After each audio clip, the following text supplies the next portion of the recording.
दीदी ने बस हल्का सा फिंगर स्नैप किया और चालाकी से भरी छोटी ने खुद को जोर का थप्पड़ मार दिया और फिर वो रुकी ही नहीं, अपने आप को 81 थप्पड़ लगाती रही जब तक माँ ने उसे पकड़कर रोका। लेकिन असली बात ये थी कि छोटी के सारे एक्शंस दीदी के कंट्रोल में थे। छोटी को लगता था वो अपनी असली दीदी के सामने है, पर असल में दीदी एक और ही शख्सियत थी। वो थी महान देवी रंजना, जिनके सामने पहले सम्राट भी अपनी सेना के साथ झुक गया था। एक समय रंजना देवी युद्ध में शहीद सैनिकों की आत्मा को शांति देने का काम कर रही थी, पर आत्माएं बहुत ज्यादा थी। इस वजह से उनकी आत्मा एक नए युग में आ गई और एक 18 साल की लड़की के शरीर में प्रवेश कर गई, जो ऑक्शन में बेची जा रही थी। ऑक्शन में उसने तुरंत राजवीर, जो पहले उसके सामने झुका हुआ सम्राट था, को पहचान लिया। उसने एक छोटा सा इशारा किया और ग्लास वॉल तोड़ दी। सब लोग हैरान रह गए। उसने अपने हाथ की जंजीर आसानी से तोड़ दी और राजवीर से कहा, तू इंटरेस्टेड है मुझे अपनाने में? राजवीर हैरान, मैं क्यों? मैं तुझे सिर्फ एक चांस दे रही हूँ। और फिर जैसे राजवीर पे कोई जादू हो गया, उसने तुरंत उसकी बात मान ली। साइड में बैठे अमीर लोग शॉक हो गए, क्योंकि दिल्ली के सबसे बड़े खानदान का बेटा राजवीर एक गांव की लड़की की बातों पे चल रहा था। राजवीर खुद भी समझ नहीं पा रहा था कि वो उसकी बातों को क्यों इतनी आसानी से फॉलो कर रहा है। जब राजवीर के असिस्टेंट ने उस लड़की का बैकग्राउंड चेक किया तो पता चला वो एक असली बेटी थी, जो गांव में पली थी। परिवार उसे इग्नोर करता था और पलटी हुई बेटी छोटी को इंपॉर्टेंस देता था। लेकिन उसकी कॉन्फिडेंस और अथॉरिटी देखकर राजवीर को शक होने लगा, क्या ये सच में वही लड़की है? और जब उस लड़की ने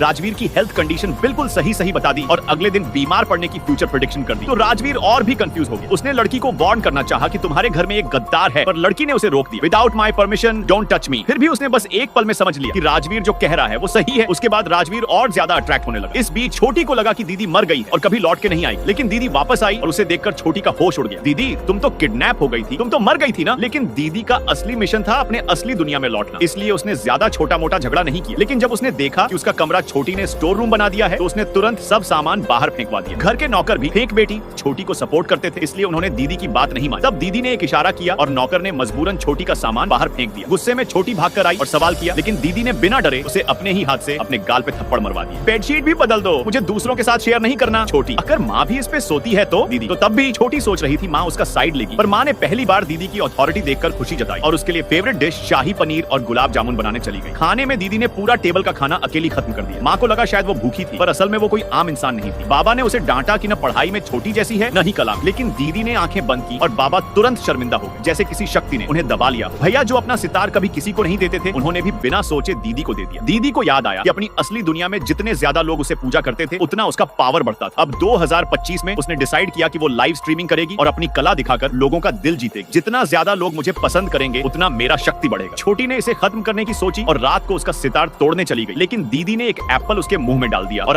अपनी शक्ति से उसे सीधा टेरेस पे ले गई। वहां उसने पुलिस को कॉल करके रिपोर्ट कर दिया कि कोई जंप कर रहा है। अगले दिन छोटी हॉस्पिटल में टूटी टांग के साथ मिली। इसी वक्त राजवीर हॉस्पिटल में अपनी बीमारी से जूझ रहा था। जब दीदी वहां गई तो राजवीर के पिता ने उसे रोकना चाहा, पर राजवीर के दादाजी ने उसे अंदर जाने दिया, क्योंकि वो जानते थे कि दीदी ने पहले ही उसकी बीमारी का सही प्रेडिक्शन किया। ऑपरेशन के दौरान जब राजवीर का दिल रुक गया, सब, लेकिन थोड़ी देर में राजवीर ने अपनी उंगली हिलाई और सब लोग हैरान रह गए।